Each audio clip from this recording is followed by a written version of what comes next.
अभिव्यक्तिको अर्को माध्यम उद्गार। कहिले लामो पुच्छर सहित कहिले सिंगै टाउको, कहिले लामो पुच्छर सहित कहिले सिंगै टाउको, खुर सहितका खुट्टाहरू पनि जे आउँछ म अचानो अमुक बसिरहन्छु, सही रहन्छु। सिंग छुट्याउन नपरोस्, कान काट्न नपरोस्, दाँत भाँच्न नपरोस्, कहीँ आँखा झिक्न नपरोस्, म माथि नै प्रहार हुन्छ, म अचानो सही रहन्छु। सानो काठको ठेउको म, कहिले खुकुरीको प्रहार हुन्छ, कहिले खुँडा, कहिले बनेलको गर्दन आउँछ, कहिले ठूलो खसीको खुँडा, जे आउँछ धार म माथि नै प्रहार हुन्छ, म अचानो सही रहन्छु। पाकेको परिकार भित्र जान्छ, भान्सा फ्रिज वा दराजमा बस्छ ऊ, मसँग त केवल भन्किएका झिंगाहरू मात्र कि नथन्किएका धारिला औजारहरू बसिरहन्छन्, घुमिरहन्छन्, म अचानो सही रहन्छु। कति कति चोटहरू छन्, कति चोटहरू छन्, कति डामहरू म माथि नै खनिएका छन्, सबै कामहरू खै कसले बुझ्छ मेरो दर्द, म अचानो सही रहन्छु। लात खानु परे पनि मै खान्छु, अग्निकुण्डमा जानु परे पनि मै जान्छु, मार हान्ने हतियारमा कसले लात हान्ने, ऊ त विराजमान हुन्छ दापमा, छिडीमा अलपत्र बसेर, म अचानो सही रहन्छु, म अचानो सही रहन्छु, म अचानो सही रहन्छु। कवि तीर्थराज अधिकारी, उहाँकै यही कविताबाट आजको उद्गारको उठान गर्यौं। कार्यक्रम उद्गार सुनेर बसिराख्नुभएका सम्पूर्ण सृजनशील मनहरूमा प्राविधिक साथी राधिका ओझा र म रमेश पौडेल हार्दिक स्वागत गर्दछौं।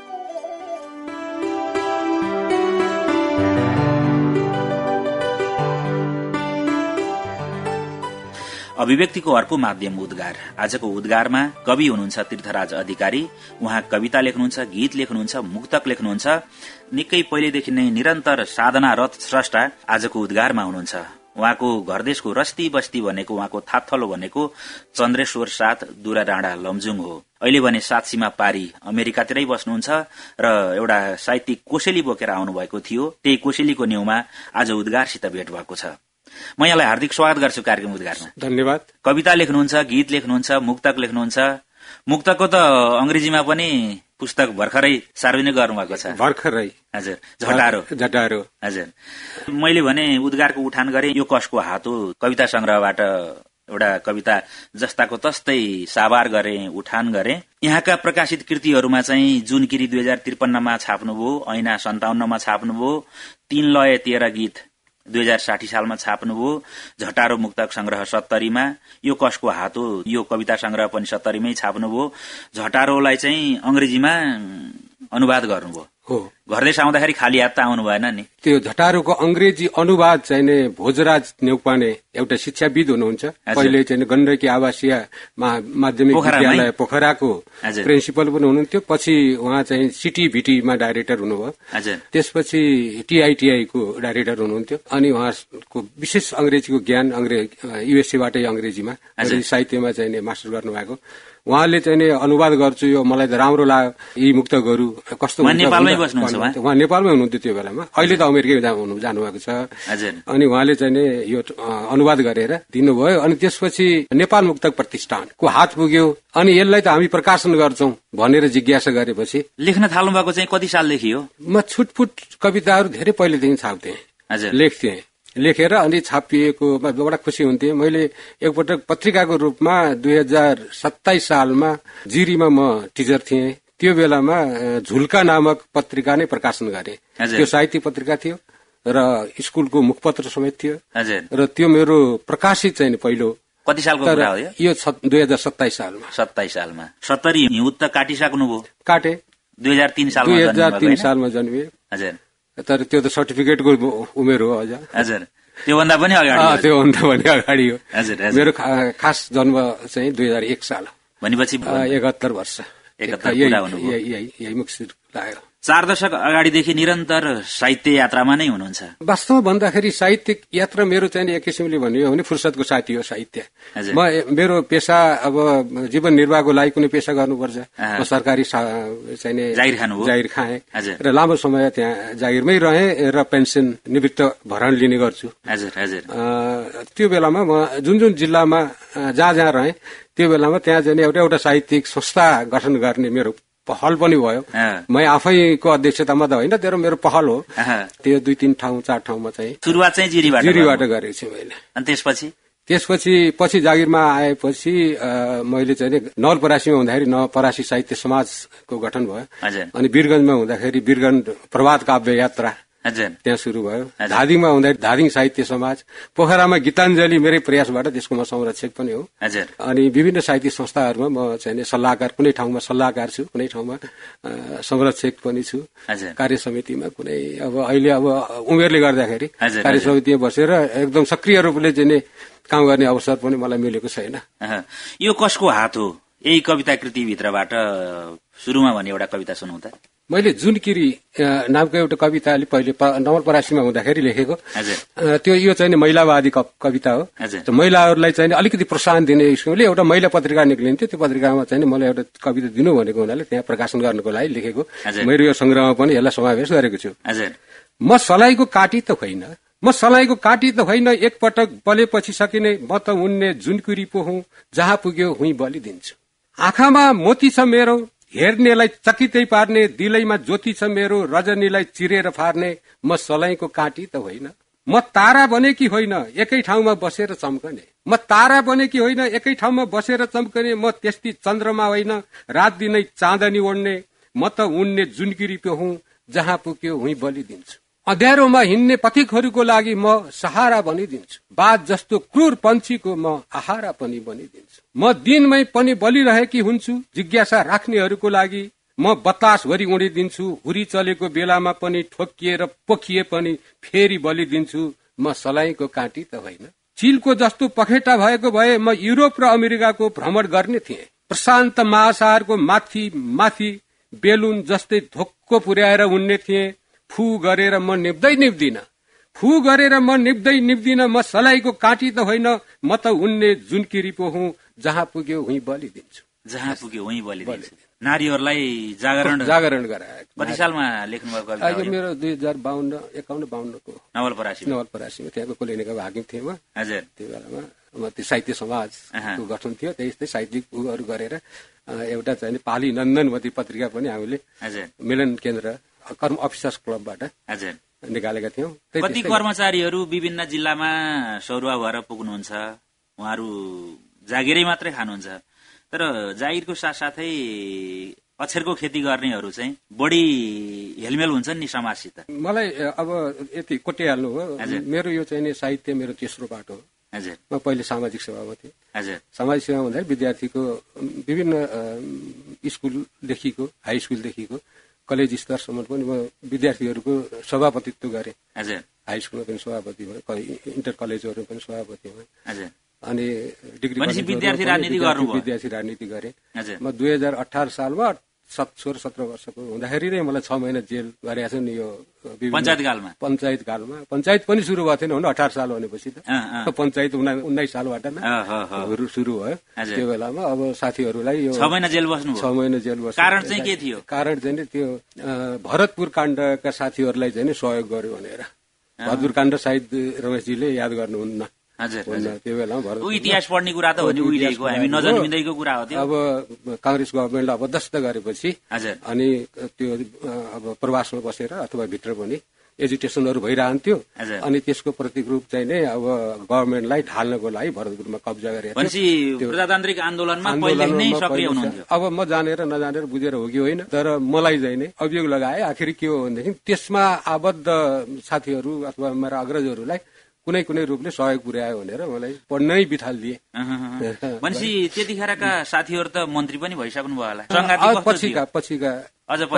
पछिका अब नाउँ नलिउँ, धेरै पछिका अब हाम्रो क्षेत्रकै अब अलिकति अगाडि अग्रज त रामचन्द्र पौडेल हामी अग्रजै मान्छौँ, मान्छे पनि मभन्दा अग्रजी हुनुहुन्छ। त्यसपछि त मैले पनि केही गरेको हो। यो पहिलो बाटो थियो। पछि म सरकारी सेवामा सुरु गरेँ, अफिसरबाट सुरु गरेको 2032 सालमा सेक्सन अफिसरबाट।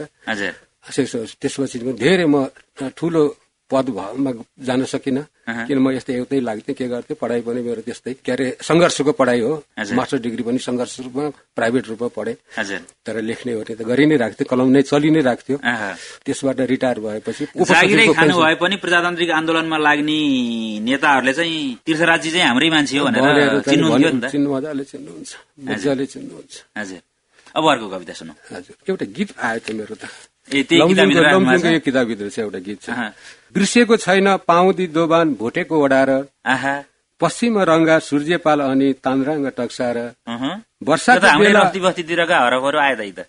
वर्षाको बेला के गर्दै होलान् कुन्छा किसानीमा तिजमा माइत गए कि होलिन् देऊ त पानी मस्याइदी नुहाउन आउलिन् खुदी ठुलिएका दशीमा डोलीको फूल तारदै होलान् उनेर रसीमा पोखरा हुँदै मोटरको बाटो करापु झरेर म आजै पुग्छु सिन्दुरे ढुङ्गा मिदिमा तरेर फुलेको होला बुकीको फूल बागलुङ पानीमा बसेछ मेरो सुन्दर बजार आँखाको नानीमा मालिङ नालमा भुजुङको काफल टिपेर खाउला पुरानो कोटमा फुलेको गुरा सिरमा लाउला यो चाहिँ नि के अरे रेकर्ड पनि भएको छ हरिदेवी कोइरालाले गाउनु भएछ र दुईटा उ छ पुरुष र महिलाको स्वर छ युगल लयमा छ पद्मराज ढकालले पुरुषको स्वर दिनुभएको छ महिलाको स्वर चाहिँ हरिदेवी कोइरालाले यो लामो छ 12 मिनट जतिको तर 61 गाविस नमुजुको थियो सबै यही लयमा समेटिएको छ यो अहिले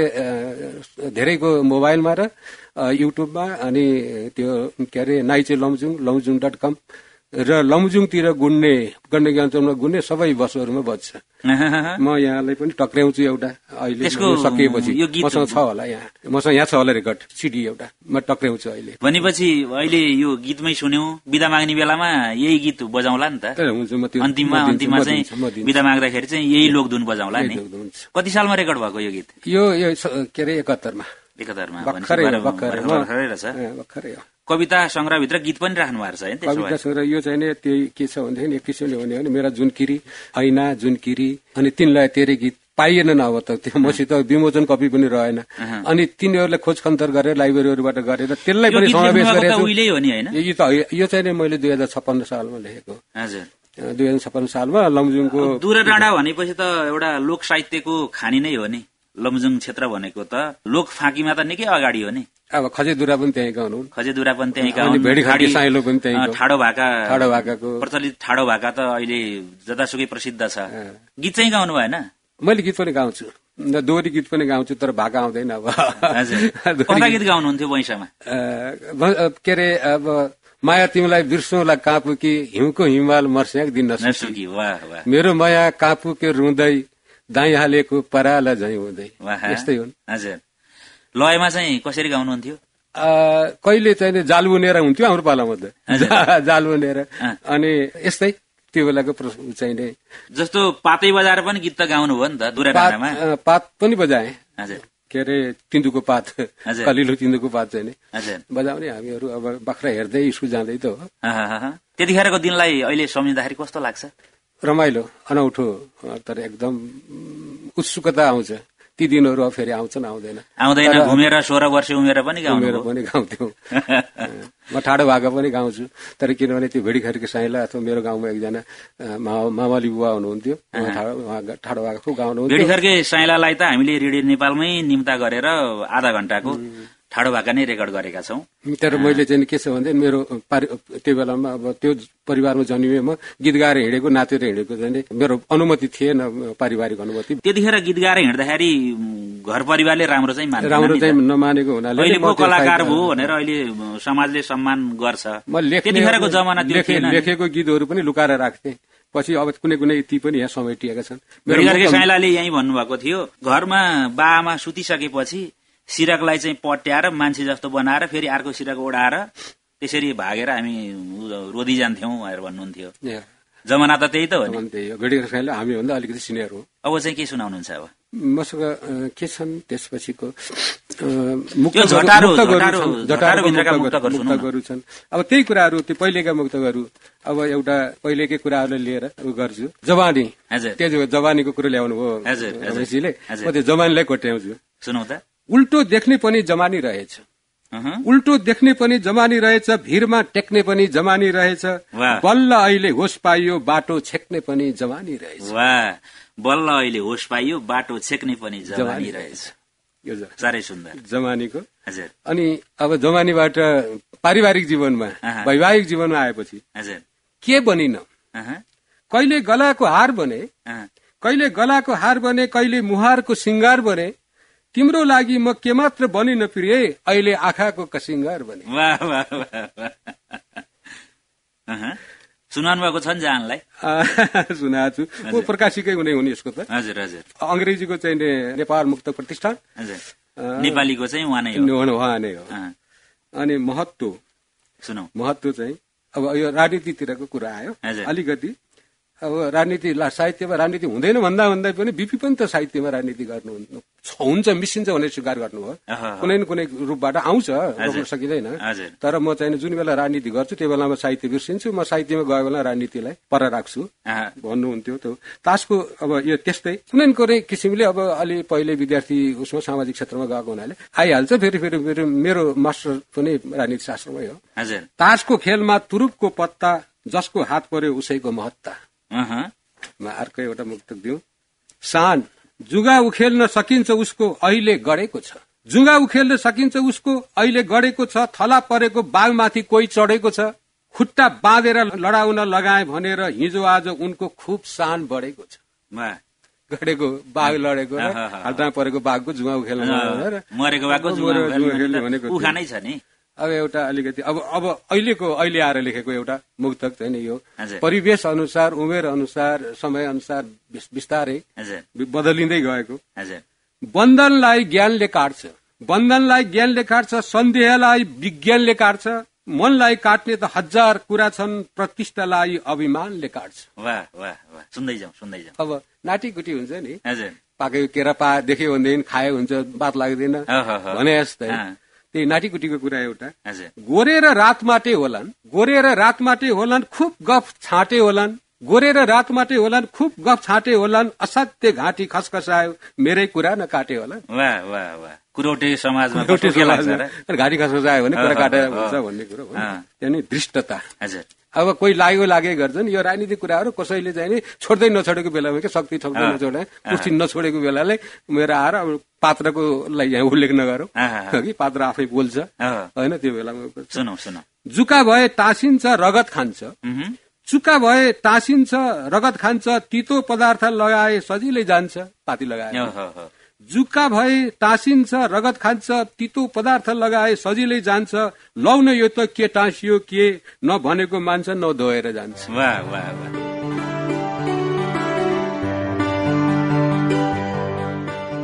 अभिव्यक्तिको अर्को माध्यम उद्गार। यो सड़कको संकीर्णतामा अब नअटाउने भइसकेको छु। इन्जिनियरले सुनुन्, नेता, प्राध्यापक र कविहरूले सुनुन्, इतिहासको प्रत्येक आन्दोलनले सुनोस्। अभिव्यक्तिका विभिन्न विधा, साहित्यिक गतिविधि, सृजनाका पाटा र बाटाहरू। यहाँहरू अहिले रेडियो नेपालको तरंगमा कार्यक्रम उद्गार सुनिरहनु भएको छ। अभिव्यक्तिको अर्को माध्यम उद्गारमा यहाँहरूले आफ्ना सृजना पठाउन सक्नुहुन्छ। पत्राचारको लागि हाम्रो ठेगाना हो कार्यक्रम उद्गार, post box number 634, radio Nepal Kathmandu. Email ID हो radioudgar@gmail.com, radioudgar@gmail.com। यहाँहरू रेडियो नेपालको साहित्यिक तरंगमा कार्यक्रम उद्गार सुनिराख्नु भएको छ। आजको कार्यक्रम उद्गारमा हुनुहुन्छ वरिष्ठ स्रष्टा हुनुहुन्छ कवि तीर्थराज अधिकारी। उहाँ कविता लेख्नुहुन्छ, गीत लेख्नुहुन्छ, मुक्तक लेख्नुहुन्छ र लोक साहित्यका पनि उत्तिकै जानकार र जागरूक हुनुहुन्छ। कच्चा वैद्यको मात्रा जस्तो, अँधेरो गुफाको यात्रा जस्तो, जे गरे पनि हुने कस्तो राजनीति, ढुङ्गे साँगुको जात्रा जस्तो। मुक्तकमा निकै दनक दिन सिपालु हुनुहुँदो रहेछ नि। मुक्तकै त्यस्तै हो। मुक्तकहरू के छ भने असाध्य एउटै आफै पूर्ण हुन्छ। यो गुलेलीले हाने स्वाट चाहिँ सम्पूर्ण चाहिँ तीरले हुन्छ नि। पहिलेको जमानामा तीरले गएर खोपेको घाउ भन्दा मुक्तको घाउ तिखो र गहिरो हुन्छ। त्यसै भएर चाहिँ मेरो झटारो चाहिँ यसरी नै झटारो हानेको। अब चाहिँ के सुनाउनुहुन्छ? मुक्तक एउटा दुईटा मुक्तक। अब अहिलेको यो वर्तमानमा अर्को किताब प्रकाशन हुँदैछ निकट भविष्यमै। त्यसको प्रकाशनमा कृतिभित्रबाट एउटा दुईटा सुनाउँछु। राहत बाँडे दुनो थापे अलिकति पातमा लाग्यो। राहत बाँडे दुनो थापे अलिकति पातमा लाग्यो। बराबरी बाँड्न खोजे धेरै जसो हातमा लाग्यो। चाट्न थाले केटाकेटी नियाले र हेरी बसे। जाबो पित्तको के हुन्थ्यो र आत्मा होइन दाँतमा लाग्यो। अर्को पनि सुनौ। फूल र अक्षता पूजाको थालीमा सजाइरहनेछु। फूल र अक्षता पूजाको थालीमा सजाइरहनेछु। सारा जिन्दगीलाई खमितकै सेवामा कजाइरहनेछु। जहिलेसम्म मेरा दुई हात काटिँदैनन् प्रभु, हर पल हजुरकै खुसीको लागि ताली बजाइरहनेछु। ताली मैले पनि थपेँ। सुन्दै जाउँ। अब हँसाउने है। राजनीतिलाई नै अलिकति कचहरीमा जान्थे सबैका कुरा सुन्थे। कचहरीमा जान्थे सबैका कुरा सुन्थे। घर आएर कहिले आगो हुन्थे कहिले रुन्थे। हिँड्दा हिँड्दै बाटो बिराएर पो नत्र भने हाम्रा कान्छा बा पनि राजनीति गरेको भए मन्त्री हुन्थे। राजनीति गरेनन् पो नत्र मन्त्री हुन्थे कान्छा बा पनि। ए भाइ भिरमा नदौड चिफ्लेर लडौला। ए भाइ भिरमा नदौड चिफ्लेर लडौला। तलतिर गहिरो भाष दलदलमा गडौला। अहिलेको ए भाइ भिरमा नदौड चिप्लेर लडौला। तलतिर गहिरो भाष दलदलमा गडौला। पर्ख धैर्य गर मूल बाटो खुल्दैछ अब। अल्ली शीतल हुन्छ अनि बिस्तारै शिखर चढौला। यिनै मुक्तकहरु हुन् फेरा। झटारो पछि अब अर्को प्रकाशोन्मुख कृतिभित्रबाट पनि मुक्तकहरु सुनाउनु भयो, कविता सुनाउनु भयो, गीत पनि सुनाउनु भयो। बिदा माग्ने बेलामा त्यही गीत हामीले जोड्नु त छँदैछ।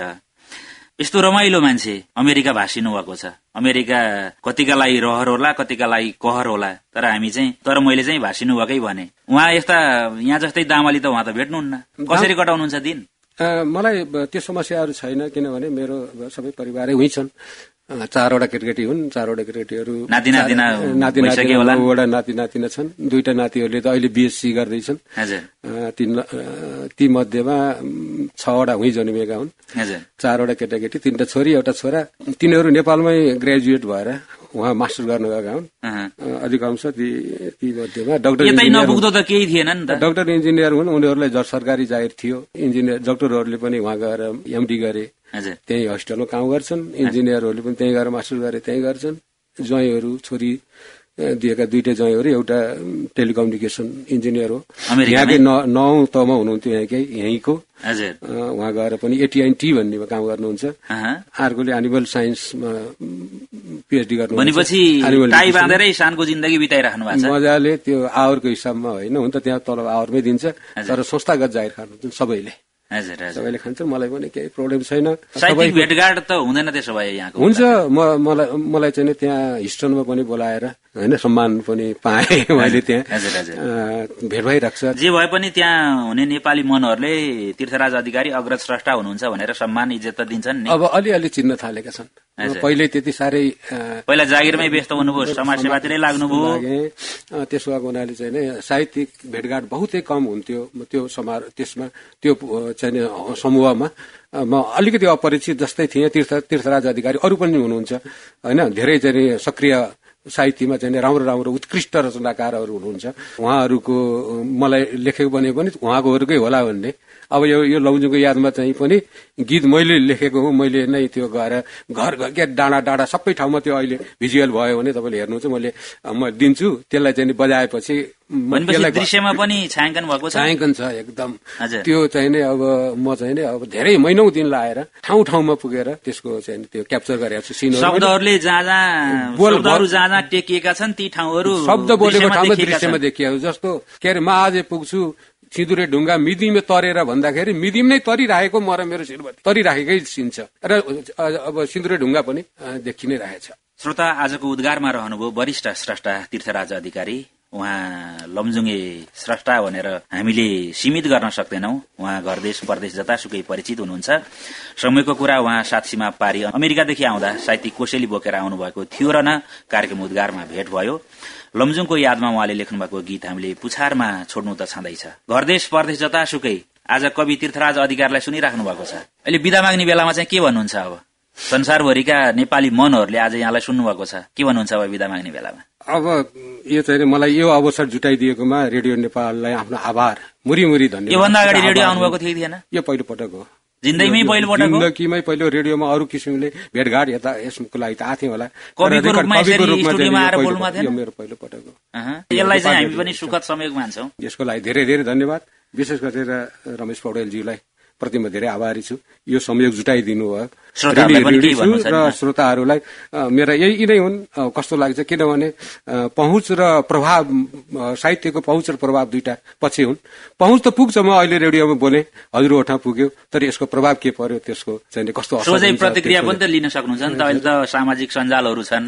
फेसबुक चलाउनुहुन्छ नि? फेसबुक चलाउँछु। हजुर, फेसबुकमा तीर्थराज अधिकारी भनेर खोज्नुभयो भने कार्यक्रम उद्गार सुन्ने श्रोताहरूले त भेट्न सक्नुहुन्छ नि? सक्नुहुन्छ। तीर्थ अधिकारी TEERTHA तीर्थ स्पेस अधिकारी गरेपछि मेरो फेसबुक खुल्छ। हजुर, अनि त्यसबाट चाहिँ हेर्न सक्नुहुन्छ। यो कार्यक्रम सुनिसकेपछि के कस्तो लाग्छ, जे जस्तो लाग्छ त्यही कमेन्ट फुत्रुक खसाल्न सक्नुहुन्छ नि? त्यस्तो त एकदम राम्रो हुन्थ्यो, मेरो सौभाग्य हुने थियो। हजुर, त्यो समय पनि पक्कै पनि जोड्नेछ। अब हामीले बिदा माग्नु त छँदैछ। लमजुङको यादमा भनेर युगल गला पहिला रेकर्ड भइसकेको छ भनेर भन्नुभएको छ। त्यो गीत खोजी हामी जोड्दैछौं। बिर्सेको छैन पाउँदी दोबान भोटेको ओडा र पश्चिम रमगा सूर्यपाल अनि तान्द्राङा टक्सा र वर्षाको बेला के गर्दै होलिन् कुन्छाकी सानीमा तीजमा माइत गएकी होलिन् देउता पानीमा। चर्चित लोक गायिका हरिदेवी कोइराला र पद्मराज ढकालको युगल गला अब हामीले पार्श्वमा छोड्नु त छँदैछ। आजका अतिथि वरिष्ठ साहित्यकार तीर्थराज अधिकारीज्यूप्रति कार्यक्रम उद्गारको तर्फबाट हार्दिक बधाई र आभार भन्दै आजको यो उद्गारबाट प्राविधिक साथी राधिका ओझा र म रमेश पौडेल पनि ओझिलिन्छौं। नमस्कार।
मेरो सुन्दर बजार